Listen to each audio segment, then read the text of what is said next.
Hi, world out there. What day is this? Today is day 4 of my pre-op liquid diet, and as you can see, I am very sluggish. I'm going through it. I really want a burger or some lasagna. Weird things that I'm craving. Um, I've watched so many YouTube videos on VSG. I feel like I'm almost an expert. Counting down to my surgery date. I am having it on Wednesday, so I only had to do a 7-day pre-op. Praise the Lord. I don't think I could have made 14 days. Um, and of course, this is the one weekend my family picks to go eat at the restaurant I like without me because I am on straight liquids. I'm going to try to be consistent on documenting my journey on the surgery. I'm what's known as a lower BMI, so I'm between 35 and 40.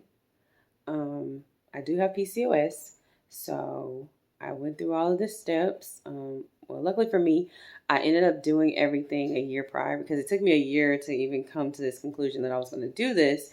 But unfortunately, without my knowledge, I did all of the pre-op stuff, pre-qualification stuff before, like getting my dietitian program and all of that. So really, from the moment I made up my mind to do it, it took me like I did it in March, so it took me about a month and some change for the insurance to approve. It took about a couple of days, so total about a month.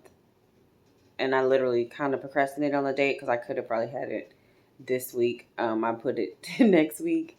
Um, so yeah, I'm excited. I'm a little nervous. I know a lot of people that have had this surgery. Um, the reason it took me a long time to get to this moment is because I thought, I don't need this. I can do this on my own. I'm ex-military. I've lost weight. I've done this, blah, blah, blah. But after the last piece of advice from my doctor, and he wanted to put me on Ozempic, and I'm like, oh my God, like, shoot myself with a needle. No, not it. I don't like that.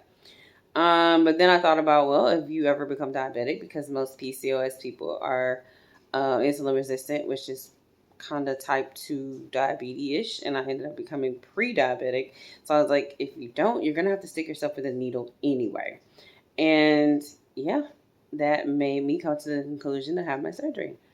I have struggled with my weight since I was a child, especially after my father passed. So I've always went up and down. Even in the military, I went up and down. Even though I was like 100 and the lowest I've ever weighed was 148, and then I went to 160.